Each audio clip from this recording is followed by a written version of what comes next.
La pluie battait les larges vitres de la tour Montparnasse, traçant des sillons translucides sur le verre.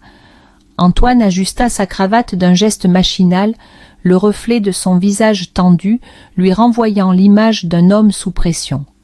Il était arrivé dans cette entreprise de conseil, Delamarre et associés, depuis 3 mois à peine, et chaque jour semblait être une épreuve pour prouver qu'il méritait sa place.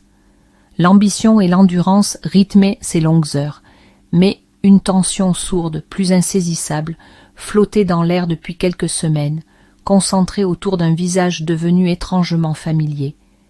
Il la vit avant qu'elle ne le voie. Élise Morel, la secrétaire du grand patron, franchissait le hall de marbre, son manteau anthracite perlé de gouttes. Elle avançait avec cette élégance innée, sa silhouette élancée glissant parmi les cadres pressés. Ses talons résonnaient sur le sol poli avec un rythme précis, presque hypnotique.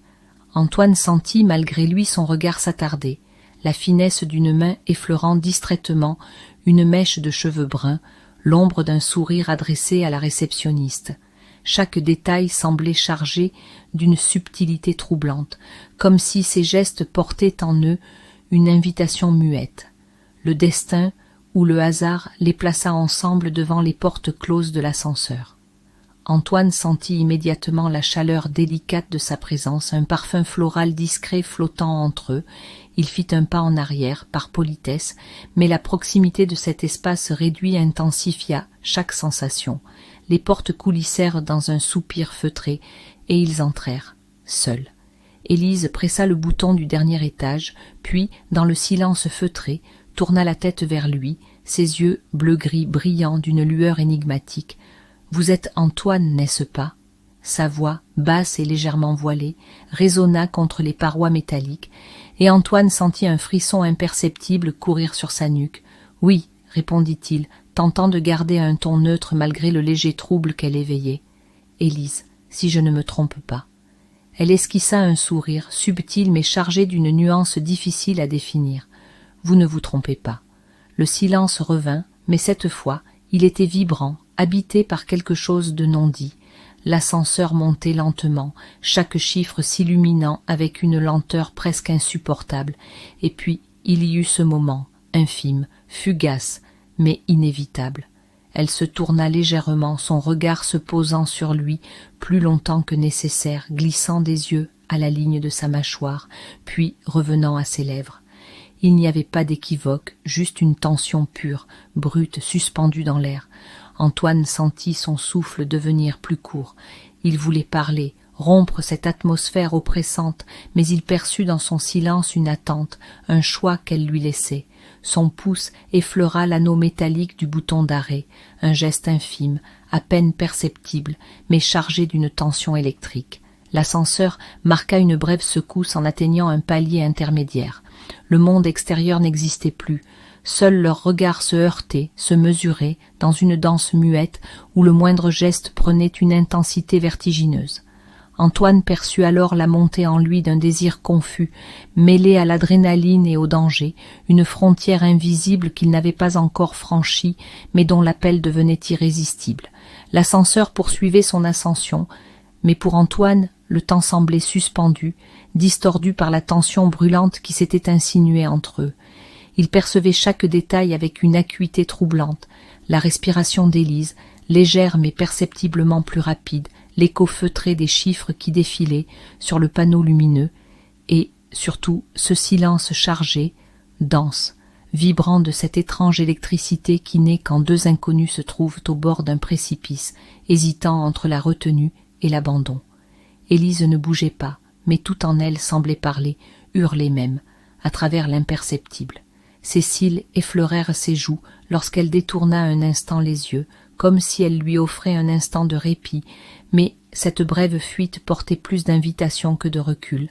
Ses doigts, fins, aux ongles délicatement vernis d'un rose pâle, glissèrent le long de la couture de son manteau, un geste anodin, et pourtant Antoine y vit un frisson déguisé, une tension mal contenue. Il sentit son propre cœur cogner plus fort, martelant ses tempes sous l'assaut d'un désir qu'il n'avait ni cherché ni anticipé, mais qui, à cet instant, devenait aussi vital que l'air qu'il respirait. La cabine vibra doucement lorsqu'elle passa un palier, et dans cette infime secousse, Antoine perçut un mouvement. Élise s'était tournée, et son regard venait de s'ancrer au sien avec une intensité nue, dénuée de masque, comme si elle lui livrait en silence une vérité qu'elle gardait soigneusement enfouie. Ses lèvres, entr'ouvertes comme pour parler, restèrent silencieuses, mais leur mutisme devint un langage plus puissant que n'importe quelle parole. Il y avait là, dans ce battement d'yeux, un mélange d'attente et de défi, comme si elle suspendait leur monde à sa décision. Leur souffle devint le seul dialogue, une conversation d'ombres et de non-dits. Antoine sentit une impulsion irrépressible, une brûlure, mais son corps se figea, en proie à cette lutte intérieure où l'envie et la raison s'entrechoquent avec fracas. Mais alors qu'il croyait pouvoir encore reculer, Élise fit ce que les mots n'auraient jamais osé. Elle avança d'un pas, infime mais décisif, réduisant l'espace jusqu'à ce que leurs souffles se confondent. Le monde extérieur cessa d'exister. Il n'y eut plus que la chaleur diffuse de sa proximité, le subtil frisson d'une mèche de ses cheveux qui vint effleurer sa joue, et cet échange brûlant de regards qui portait l'écho d'une frontière prête à être franchie. Élise, sans jamais briser le lien de leurs yeux, laissa sa main dériver imperceptiblement, et le dos de ses doigts frôla l'étoffe de sa veste, un contact à peine tangible mais chargé de promesses vertigineuses. Le battement métallique de l'ascenseur s'accentua, mais tout semblait sourd, lointain, noyé sous l'écho sourd de leur respiration qui se répondait. Antoine, pris dans cette torpeur brûlante, sentit sa main frémir à la lisière de l'impulsion, comme si chaque fibre de son être attendait ce moment, cet instant où le monde bascule. Mais alors, au lieu de l'embraser, Élise recula d'1 millimètre, tout juste assez pour que la tension devienne insoutenable, pour que le vide qu'elle laissait soit plus brûlant que le contact. Puis, dans un souffle, elle murmura « Vous auriez arrêté l'ascenseur, Antoine ?» Sa voix était basse, caressante, teintée d'une espièglerie audacieuse qui démentait la brûlure qui vibrait sous ses mots.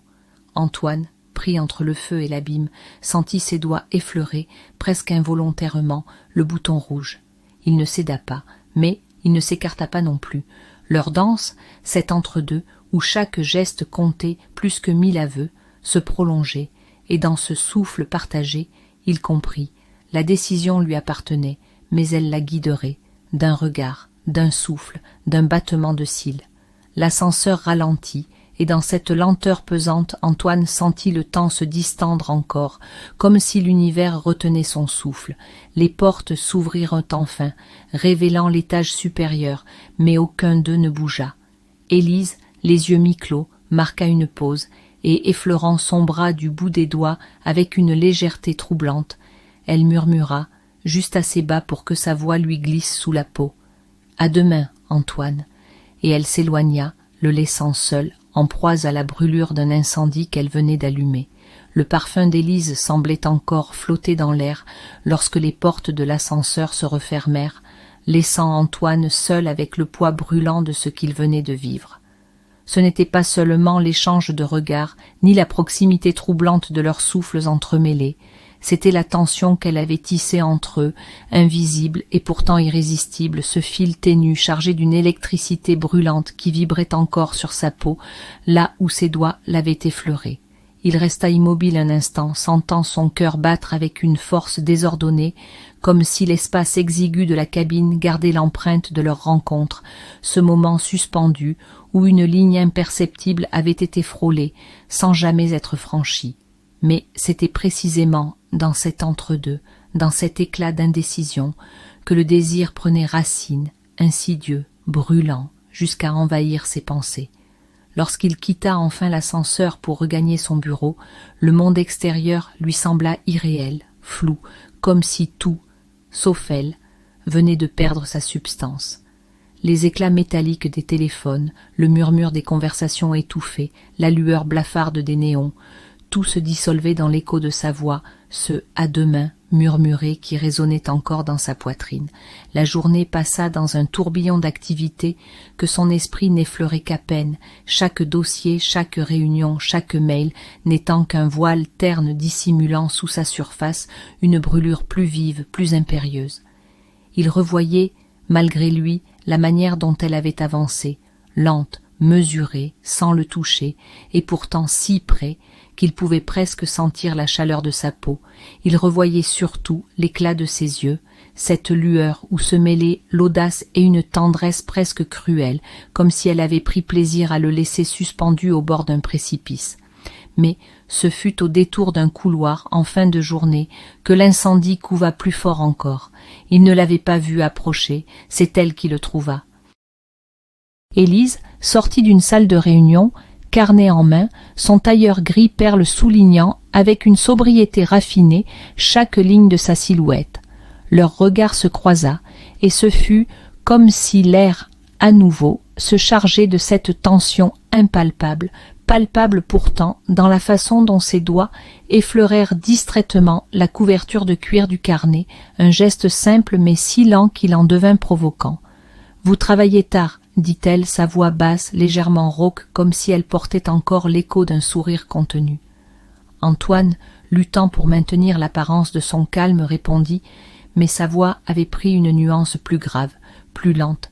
Il faut bien quand on veut prouver sa valeur. Elle inclina légèrement la tête, et ses lèvres, peintes d'un rose à peine plus soutenu que sa carnation, esquissèrent un sourire à la frontière de l'amusement. Ou peut-être que certaines choses n'ont pas besoin d'être prouvées. Son regard se posa sur lui, plus direct cette fois, et Antoine sentit son souffle se faire plus court. Là, dans ce couloir désert où seuls leurs échos résonnaient, il y avait autre chose que l'esquisse d'un jeu. C'était la reconnaissance d'un désir partagé, brut, qui ne demandait qu'à briser la surface du silence. Un pas infime. Elle était plus près. Il sentit, avant même qu'il ne voie, l'air tiède de sa respiration effleurer sa clavicule, et ce fut comme une déchirure. L'univers se rétrécit à la chaleur de cette proximité, à cette infime distance que seul un souffle, un frisson pouvait combler. Mais encore, elle ne franchit pas la ligne. Elle la fit vibrer.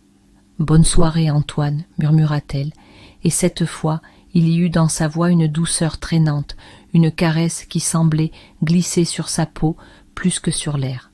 Puis elle passa, son bras frôlant le sien, et dans ce contact à peine réel, Antoine sentit l'empreinte plus brûlante qu'une étreinte.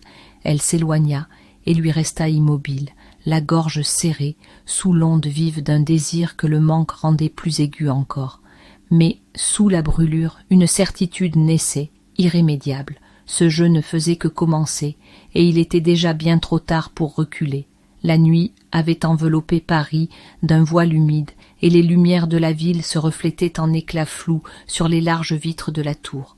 Antoine était resté bien après l'heure de sortie, son bureau plongé dans la pénombre, éclairé seulement par la lueur pâle de son écran et les halos tremblants des phares, loin en contrebas.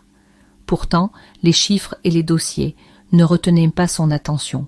C'était autre chose, quelque chose de plus brûlant, de plus insaisissable, qui l'habitait et pulsait sous sa peau. Le souvenir d'Élise, sa voix, cette manière qu'elle avait de glisser les silences entre eux comme des promesses à déchiffrer, l'obsédait au point que même la solitude n'offrait plus de refuge. Il avait cru pouvoir se plonger dans le travail pour étouffer cette tension sourde, mais c'était un leurre. Chaque frappe sur son clavier lui renvoyait l'écho de ce « Bonne soirée Antoine » qu'elle avait laissé derrière elle, comme un murmure suspendu à sa peau. Et cette proximité, cette brûlure lorsqu'elle avait effleuré son bras dans ce couloir désert, c'était là, sous sa chemise, une empreinte fantôme, plus réelle que n'importe quel contact. Un léger tintement, presque imperceptible, détourna son attention. Un message venait d'apparaître sur son écran. Il cligna des yeux, surpris par la notification, et lorsque son regard se posa sur l'expéditeur, son cœur se serra. Élise Morel. Vous êtes toujours là, Antoine ? La tension bondit en lui comme un éclair foudroyant. Il sentit sa gorge s'assécher, chaque battement de son cœur martelait plus fort contre ses côtes. Il hésita une fraction de seconde, mais ses doigts, comme mus par une impulsion qui échappait à sa raison, tapèrent une réponse. Antoine Delcourt. Oui. Vous aussi ? À peine la question envoyée, la réponse surgit, brève, incisive, et pourtant chargée de cette lueur qu'il commençait à reconnaître. Élise Morel, hall niveau 0. deux simples mots, et tout son univers vacilla. Il sentit la brûlure courir sur sa peau, une anticipation électrique, brutale, irrémédiable. Une part de lui, celle qui s'accrochait encore à l'illusion de contrôle, voulut peser, réfléchir, mais cette autre part, plus profonde, plus instinctive, savait déjà qu'il était trop tard. Sans même éteindre son écran, il quitta son bureau, chaque pas résonnant dans le couloir désert avec une lenteur oppressante. Les murs semblaient non plus étroits, l'air plus dense, comme si l'immeuble lui-même retenait son souffle. L'ascenseur l'attendait, ses portes ouvertes dans un soupir métallique, et lorsqu'il entra, il sentit l'ombre de leur première rencontre s'y tapir, prête à se raviver. Les chiffres défilèrent, mais il n'en vit aucun. Son reflet, dans la paroi miroitante, lui renvoya l'image d'un homme fébrile, troublé, mais habité d'un éclat qu'il ne se connaissait pas. Et quand les portes s'ouvrirent sur le hall, il la vit.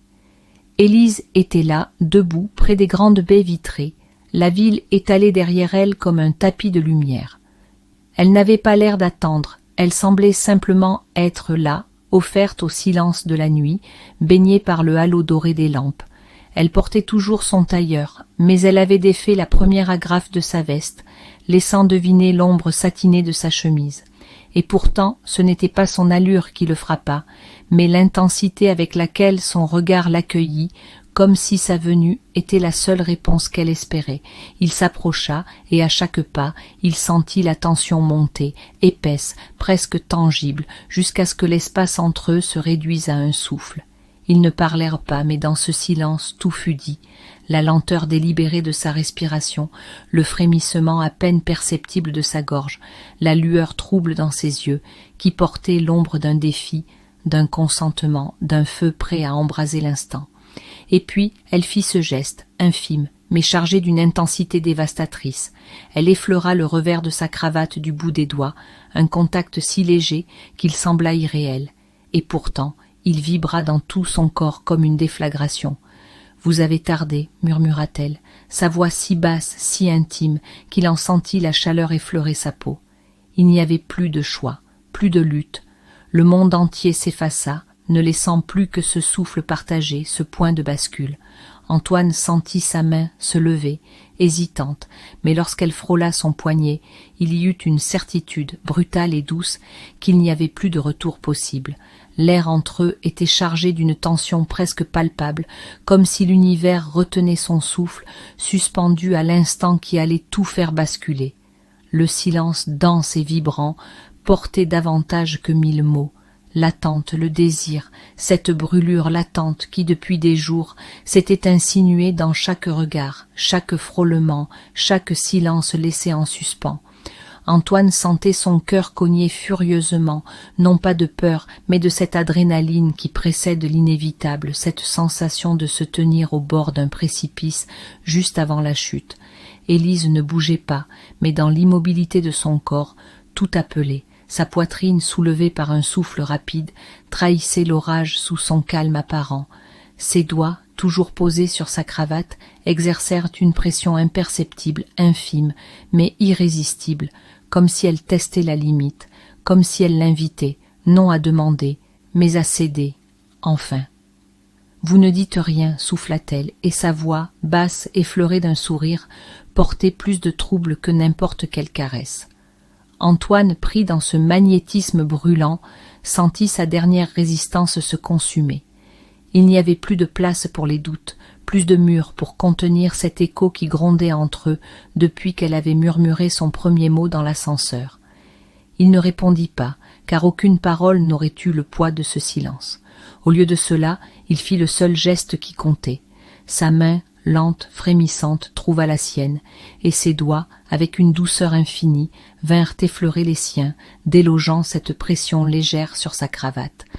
C'était un contact infime, mais il brûla comme une étincelle sur de l'alcool, et dans cette étincelle, tout flamba. Il avança d'un souffle, comblant la dernière frontière, et leurs lèvres, enfin, se trouvèrent. Le premier contact fut lent, presque tremblant, comme si l'univers entier s'était réduit à cet instant, fragile, parfait, et qu'ils en mesuraient tôt la brûlure. Mais à peine cette frontière franchie, la retenue se brisa. Leur baiser, d'abord hésitant, se fit plus profond, plus urgent, comme si tout ce qui avait été contenu, les regards volés, les frissons tus, les silences brûlants, explosaient enfin dans la collision de leurs souffles mêlés. Élise répondit à son baiser avec une intensité qui balaya toute hésitation. Ses mains, chaudes et décidées, glissèrent contre sa nuque, et il sentit, dans cette pression, l'écho de l'attente, du désir enfin libéré. Antoine, d'un mouvement instinctif, ceintura sa taille, l'attirant contre lui avec cette fièvre qui naît quand deux âmes s'étaient frôlées trop longtemps sans se toucher. Le monde extérieur disparut, noyé dans la chaleur de leurs lèvres, dans l'urgence de leurs souffles entrecoupés. Tout devint sensation, la douceur de sa bouche contre la sienne, la brûlure de ses doigts effleurant sa mâchoire, le frisson exquis lorsque leurs corps, enfin, s'alignèrent dans cette étreinte irrévocable. Leur baiser devint une conversation sans mots, mais où chaque nuance comptait, la lenteur délicieuse d'un effleurement, l'accélération brutale d'une pression plus ardente, l'écho d'un soupir retenu entre leurs lèvres. C'était un aveu, un abandon, la certitude qu'ils avaient franchi la ligne que l'un comme l'autre avait défiée, évitée, jusqu'à ce que l'inéluctable les consume. Puis, dans un murmure à peine rompu par la chaleur de leurs lèvres encore jointes, Élise souffla, la voix rauque, altérée par la fièvre de leur baiser. Antoine. Il sentit la vibration de son nom contre sa bouche, et cette intimité, plus que le baiser lui-même, le dévasta. C'était elle, tout entière, dans la manière dont elle l'avait dit, sans masque, sans jeu, offerte, brûlante et terriblement réelle. Lentement, leurs lèvres se séparèrent, mais il n'y eut pas de vide, pas de recul. Leurs fronts restèrent l'un contre l'autre, leurs souffles se mélangeant encore, lourdement, tandis que leur cœur battait en un même tumulte. Ses mains restèrent sur sa nuque, les siennes serrées sur sa taille, comme s'il craignait qu'un millimètre de distance efface l'instant. « Nous avons franchi la ligne, murmura-t-elle, un sourire à peine né, tremblant au coin de ses lèvres rougies. Antoine, dont les doigts effleurèrent sa joue dans une caresse infiniment tendre, répondit, sa voix encore brûlante de tout ce qu'il venait de lui donner, et je ne le regretterai jamais. Et dans l'intensité de leurs regards, dans la chaleur encore vibrante de leurs lèvres, une certitude s'imposa. Il n'y aurait plus de retour, mais seulement la suite, plus vertigineuse, plus complexe, plus brûlante encore.